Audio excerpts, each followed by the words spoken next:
My wife Cheryl and I have been together for 10 years, and we got married 2 years ago.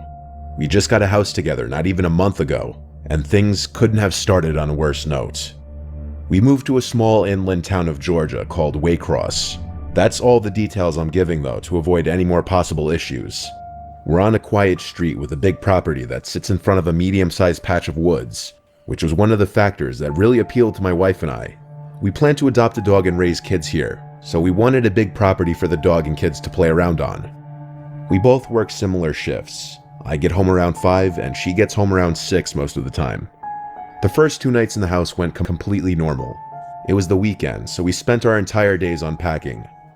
It wasn't until Monday night, when we were both in bed, only having turned the lights out maybe 20 minutes ago, that outside from the backyard, there was the sound of this blasting music. Our nearest neighbors on either side were spaced out enough where we couldn't mistake music from their yards being in our yard. It was definitely in our backyard, and it wasn't party music or anything like that. It sounded like very old, staticky, vintage music. The windows were shut, so after my wife and I exchanged horrified glances at each other and wondered where the music could be coming from, I opened my window on my side of the bed, and it was much clearer. There was some song that sounded like it was from the 1940s or something blasting. I later found out after looking up the lyrics that the song name was Who's Afraid of the Big Bad Wolf by Henry Hall. It has a slight eerie vibe to it for some reason, even though it was meant to be a happy song. But at the time of listening to it coming from our backyard, it was nothing but downright horrifying. We were still learning the house, but we figured there must be a backyard light switch downstairs.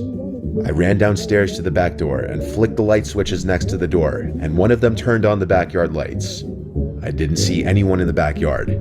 I opened the door, and the music was louder, obviously, but as I walked out into the grass, I realized it wasn't coming from the backyard, rather from the woods.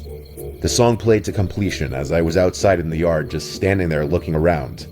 When the song ended, there was silence again.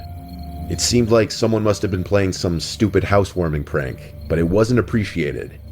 I went back to my wife and told her it was probably just some kids trying to scare the new ones in town for whatever reason. Hearing myself even say that, I realized how stupid and weird it sounded. Why would anyone do that?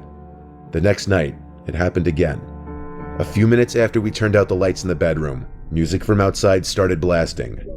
This time much louder, and the song playing was that song everyone's heard, Tiptoe Through the Tulips. Cheryl and I once again looked at each other, this time in genuine disgust and worry, because we had hoped it was just going to be a one-time thing, but it was happening again. I looked out the window, and this time I could see something on the grass. It wasn't a person, but there was definitely something out there. I told my wife I was going to check it out. She said we should just call the cops, and I said yeah, we will in a second. I went out there with this mindset that I need to establish I'm the man of the house, not just to my wife, but to whoever was thinking they could mess with us just for being the new people in the block. When I was in the yard, I saw the object in the grass was smaller than I had thought, but the blaring, creepy song was coming from it. I realized it was an old radio.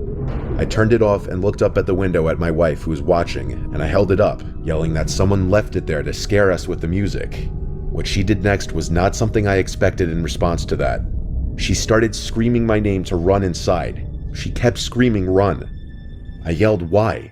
And she screamed back, "There's people standing behind you." This statement made my heart skip a beat, and I turned around to face the woods. I saw 3 figures standing like 6 feet apart from each other, clearly facing my direction. They weren't running at me, they were just standing there. I yelled, "Oh shit," and ran back inside the house, slamming the door behind me. My wife was upstairs, hysterical, crying already. I told her I'd call the cops, and I did. They arrived thankfully not that long after. All the while, we were scared to hear knocks at one of the doors or windows. My wife and I desperately explained the situation to both of the police that arrived, and I showed them the radio on the ground. I asked them if they could take it back with them as evidence for prints, and told them I only touched the top part with the handle. They did take the radio.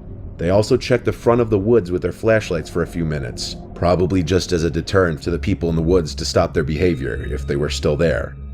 When the police left, honestly, we went right back to feeling vulnerable and scared, but thank Christ the people never returned. This was only a few weeks ago though. God forbid they came back, I'd try to get it on video.